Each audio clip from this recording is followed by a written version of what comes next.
Trying to introduce my new partner to my kids? Honestly, it felt like I was walking a tightrope, blindfolded, over a massive canyon. Every time I smiled at my partner, every shared glance, felt like I was somehow betraying my children. Did you realize that for so many kids, a parent's new partner can feel like the absolute final nail in the coffin for any hope they had of their parents getting back together? It's this quiet little wish a lot of kids hang on to, long after the divorce papers are signed. And the resistance you get? Oh, it can be a wall so incredibly high, you start to seriously wonder if you'll ever see what's on the other side. But what if I told you there's a way through all that? No, it's not a magic wand, and it's definitely not an instant fix. It's more like a shift in how you look at things, a single guiding idea that changed absolutely everything for us. Bringing a new partner into your children's lives, especially after a divorce or separation, so often feels like this impossible, uphill climb.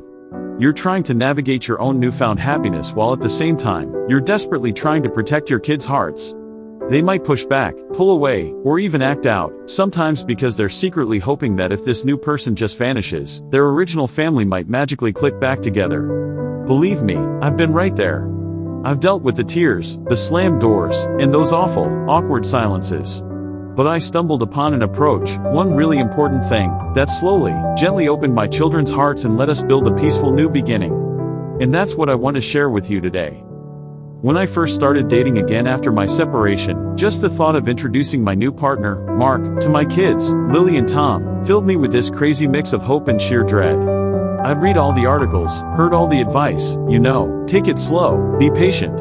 But nothing really prepares you for how it actually feels. Our first few tries at casual meetups were, well, strained is putting it mildly. I vividly remember a trip to the park. Mark was really trying his best, offering to push Tom on the swings, asking Lily about her drawing. But the air was so thick with unspoken tension, you could almost cut it. Lily would give these one-word answers, her eyes glued to the ground. Tom, who's usually a little whirlwind of energy, just clung to my side, every now and then shooting Mark a look that could probably melt steel. It was absolutely heartbreaking. I saw the hope in Mark's eyes kind of flicker, and my own heart just ached with this confusing jumble of loyalty to my kids and my growing feelings for this new person in my life. Kids often see a new partner as a rival for their parents' attention, or even as a threat to their bond with their other biological parent. They can get caught in these really deep loyalty conflicts, feeling like if they like the new partner, they're betraying their other parent. And boy, could I feel that. Every laugh I shared with Mark seemed to make Lily flinch. Every moment I spent talking to him felt like I was stealing something precious from them. We tried family dinners. The silence was deafening, pretty much only broken by the clinking of forks and my increasingly desperate attempts to sound cheerful. Mark, bless his heart, kept trying, but I could see it was taking a toll on him too. And on me. I'd end those evenings feeling completely wrung out, defeated, and wondering if this new chapter of my life was just doomed before it even really got started. Was I being selfish? Was I asking way too much of my children, way too soon? The hardest part, though, was that unspoken wish they both had, the dream that their dad and I would get back together. This new person, Mark, was a very real, living symbol that this dream was fading. That's a heavy load for a kid to carry, and it's an even heavier one for a parent to watch, knowing you're tied to that complicated grief. They might not say it out loud, but that hope for their original family to reunite can make accepting a new partner incredibly tough. Their resistance isn't always them being difficult, a lot of the time, it comes from a place of deep hurt and just longing for what they've lost. I learned that some kids need a serious amount of time, sometimes even up to 2 years or more, just to work through the emotional aftermath of a divorce before they can even start to adjust to new family setups. Pushing them before they're ready? It's not just useless, it can actually be damaging. I spent so many nights replaying those early get-togethers, trying to figure out what I was doing wrong. I really thought I was being patient. I thought I was taking it slow. But slow is pretty relative, isn't it? What felt slow to me, an adult excited to blend my worlds, was clearly moving at lightning speed for my kids. Children's reactions are so often shaped by this huge sense of loss, those loyalty conflicts we talked about, and a very real fear of change. Their whole world has already been turned upside down by a separation or divorce. Now, here comes another massive change. It's a lot for their young minds and hearts to handle. Some kids might see the new partner as a direct competitor for their parents' time and affection, and that can be incredibly unsettling for them. I remember this one evening, Lily, who was 10 at the time, just burst out, "Why does he have to be here all the time? Don't you love us anymore?" Wow. That was like a punch straight to the gut. Of course, I love them, more than anything in the world. But in her mind, the attention I gave Mark directly meant less attention, less love, for her. It didn't make logical sense to me, but her feelings? They were undeniably real. It's so important to keep reassuring your child that your love and attention for them aren't going anywhere, even as you build a new relationship. The experts tell you to encourage kids to express their feelings and to listen without judging. And I really tried. I'd ask, "So, how are you feeling about Mark being here?" And I'd get a shrug, or an "I dunno," or maybe an "he's okay, I guess." But their actions were screaming a completely different story. The forced smiles, the way they'd suddenly find reasons to be in another room, the mysterious illnesses that popped up whenever a joint activity was planned. They were communicating, just not always with words. Sometimes, a child acting out towards your partner is their way of showing loyalty to their other parent, or it's a signal that things are moving too fast for them. It's also really common for kids to feel like they have absolutely no control over the huge changes happening in their lives. First the separation, then maybe a new home or a new schedule, and now a new person.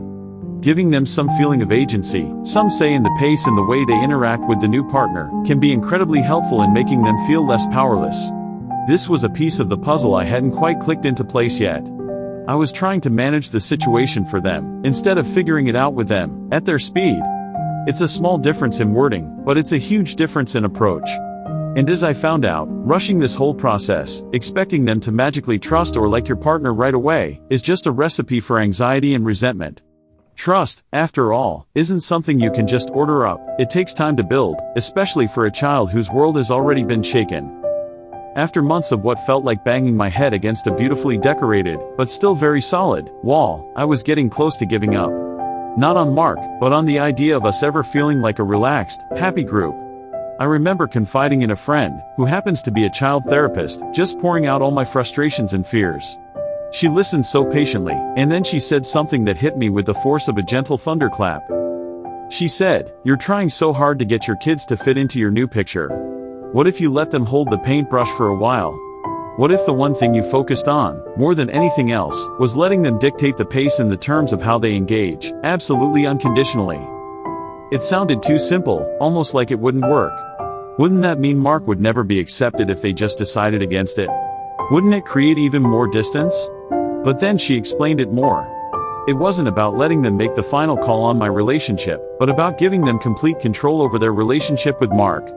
It meant truly, deeply, and consistently putting their comfort and their emotional state ahead of my own wishes for a happy, blended family photo. So, the one thing, as it started to become clear in my mind, was this radical, unwavering prioritization of my children's pace and emotional agency. This wasn't just about taking it slow in some vague way. This was about actively watching their cues, the spoken ones and the unspoken ones, and actually responding to them, even if it meant taking 10 steps back. It meant no more trying to coax them, no more subtle pressure for them to interact or show affection. It meant if they wanted to completely ignore Mark for an entire visit, that was okay. If they wanted to ask him awkward questions, that was okay too. If they needed a break and wanted some one-on-one time with me right in the middle of a family outing, that became the absolute priority. It meant shifting my internal chatter from, "I really hope they like him today," to "I really hope they feel safe and heard today." It also meant making sure Mark was completely on board with this child-led approach, understanding that his role wasn't to force a connection but to be a patient, steady, and non-threatening presence. His job was to be an extra supportive adult, not a replacement parent. This realization? It felt like a massive weight had just lifted off my shoulders. Suddenly, the goal wasn't to hit some specific outcome by a certain date. Instead, the goal became a process where my children felt fundamentally secure and in control of their own emotional space. It was about their journey, not just mine. And that shift, that single focus, was the start of everything changing. It did require me to be really sure that my relationship with Mark was strong and that he had realistic expectations about how his relationship with my kids might unfold. Armed with this fresh perspective, Mark and I sat down and had a really long chat. I explained the one thing, that from this point forward, Lily and Tom would be the ones setting the tempo. And to his absolute credit, he got it and was all in. He was in this for the long haul, and he valued my kids' well-being just as much as I did. So, what did this actually look like day to day? First, we slowed things way down, to their crawl. Instead of planning family outings every weekend, Mark's presence became much more low-key, more natural, and a lot less frequent, especially at the beginning. He might just drop by for a super short, casual visit while I was making dinner, chat with me for a bit, say a relaxed hello to the kids if they were around, and then head off. No pressure on them to engage. No expectation for them to put on a show. Those initial reintroductions were often best on neutral ground, like a quick meet-up in a park or grabbing an ice cream, short, sweet, and with an easy way out if needed. Second, our communication became completely centered on them. I stopped asking, "Did you have fun with Mark?" Instead, I'd check in with them later, privately. "How did you feel when Mark was here today? Or is there anything you're worried about, or anything you'd like to be different next time?" I worked hard to make it a safe space for them to say anything, even if it was negative. And when they did, I made sure to validate their feelings. I understand it feels strange to have someone new around. It's perfectly okay to feel that way. This kind of active listening, where I'd even repeat back what they said to make sure I understood, really built trust. Third, I doubled down on protecting and prioritizing my individual relationship with each child. This was huge. We brought back Mommy Lily and Mommy Tom nights, dedicated, uninterrupted one-on-one time doing whatever they chose. This visibly reassured them that my love and attention weren't some limited resource that was being siphoned off to Mark. It showed them that Mark was an addition to my life, not a replacement for their importance in it. All the parenting books and experts will tell you kids desperately need this dedicated attention and space with their parents. Fourth, Mark's role was redefined as more of a friendly acquaintance, gradually evolving. He never, ever tried to discipline them. That was squarely my job, and their dads when they were with him. He didn't push for affection or try to wedge himself into their routines. Instead, he just focused on being a kind, interested, and patient presence. He'd talk about things they were interested in, Lily's art projects, Tom's obsession with dinosaurs. He'd offer help if they were working on something, but he wouldn't get offended if they said no. He was simply there, a calm and steady figure. Successful step-parents often build a new relationship slowly, leading with warmth, not trying to take control. Fifth, we respected their boundaries without question. If they didn't want to make eye contact, fine. If they didn't want to sit next to him, also fine. There was zero forcing of affection or togetherness. We let them control the physical and emotional closeness. Slowly, almost so subtly I barely noticed at first, things started to shift. Tom began to linger in the kitchen when Mark was over, asking him questions about his work. Lily once, completely unprompted, showed Mark a drawing she'd made. These were tiny little moments, but they felt like massive victories. Because they were their moments, started by them. We'd celebrate these small wins privately. A shared laugh over a silly joke, a game they all played for 10 minutes without any obvious tension, these were the building blocks. It was like watching a very, very slow blooming flower. We weren't prying the petals open, we were just trying to provide the right conditions, safety, patience, and respect, and letting it unfold in its own sweet time. This approach is often called the slow cooker method. It's definitely not fast food.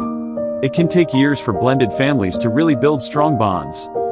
The journey from those strained silences to a comfortable kind of togetherness wasn't a straight line. We still had good days and not so good days. But the overall direction was undeniably positive. The more control Lily and Tom felt they had, the more relaxed they became. The more their feelings were validated, the less they seemed to need to express them through resistance. I remember a very clear turning point. It was about a year into this super slow, child-led approach. We were all just hanging out in the living room. I was reading, Mark was helping Tom with some intricate Lego creation, and Lily was sketching. There was this easy quiet in the room, a comfortable hum of people just being together. Suddenly, Lily looked up and asked Mark a question about a book he'd mentioned weeks before. It was such a simple question, but the ease with which she asked it, the natural way she just included him, made my heart swell. Gradually, the kids started initiating more interactions themselves. Tom would ask if Mark was coming over. Lily started sharing jokes with him. They didn't become best friends overnight, and Mark never tried to be their new dad. He was, and still is, Mark, a steady, kind, and fun presence in their lives. They developed their own unique relationships with him, completely on their own terms. He became someone they trusted and, dare I say, even genuinely liked. Respect was our first goal, and affection just grew organically from that. The whole atmosphere in our home transformed. That tension that used to feel like a permanent fixture slowly packed its bags and left. Laughter became much more frequent. Outings started to be genuinely enjoyable, not just exercises in parental endurance. My children still had their crucial individual time with me, and their relationship with their father was, and is, hugely important and always respected. But our little unit, the four of us, started to feel like its own unique thing, not a replacement for anything lost, but something new and good in its own right. This didn't happen in weeks, or even in just a few months. It took a couple of years of consistently, patiently applying that one thing, letting them lead. There's no magic timetable for how long it takes for a child to accept a new step-parent figure. For some kids, it's quicker. For others, it might take much longer, or the relationship might always stay a bit more reserved. The absolute key was that unwavering commitment to their emotional well-being guiding the whole process. It was about understanding that their adjustment was the priority, and my desire for a perfectly blended family came second to that. Today, our home is peaceful. There's an ease between Mark and the children that I once only dreamed was possible. They share inside jokes. They work on projects together. They still have their moments, of course, like all families do, but that foundation of respect and growing affection is solid. Mark is a genuine part of their lives, a supportive figure they know they can count on. And it all started by letting go of the reins and letting their small hands guide the way. Look, every child, every family, every single situation is unique. What worked wonders for us might look a little different for you. Younger kids, for example, might adjust more quickly or in different ways than teenagers, who can often be more resistant or just take longer to come around. Some studies suggest that younger children, say under 9, might be more likely to accept a step-parent than older children or early teens.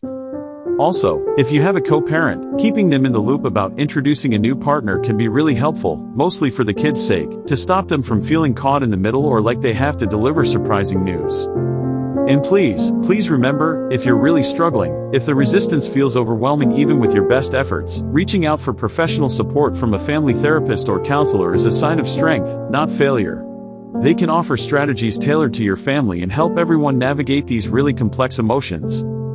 The core idea, though, I truly believe is universal. Put your child's emotional safety and their pace above everything else. Let them feel heard, validated, and like they have some control over how this new relationship unfolds in their life. This whole journey of blending a family is so personal, and yeah, it's often really challenging. If this story resonated with you, or if you have your own experiences or insights to share about introducing a new partner to your children, please tell us about them in the comments below. Your story might just be the one thing someone else out there needs to hear today. And if you found this video helpful, please give it a thumbs up. It really helps other parents find this kind of content. Don't forget to subscribe and click that little notification bell for more discussions on navigating family life, relationships, and finding a bit of peace in the process. Introducing a new partner to your kids can feel like one of the most intimidating things a parent can ever face. It's a path that often feels like it's full of emotional landmines and uncertain steps. But as I found out, it's not an impossible one. By shifting my focus from my own hopes and my own timelines to my children's emotional needs and their absolute right to adjust at their own speed, the whole dynamic began to change. The one thing wasn't some clever trick or a shortcut, it was a deep commitment to patience, to really listening, and to allowing my children to lead the way in forming these new connections. It was about building a bridge, one carefully placed stone at a time, rather than trying to rush everyone across a scary chasm. It takes time. It takes empathy. It takes a huge amount of patience from both you and your new partner. But a peaceful, new beginning is possible. Your family can find its own unique rhythm, its own version of happy. Trust the process, trust your children, and most importantly, trust that by putting their hearts first, you're laying the foundation for something truly beautiful and lasting. Keep going. You've got this.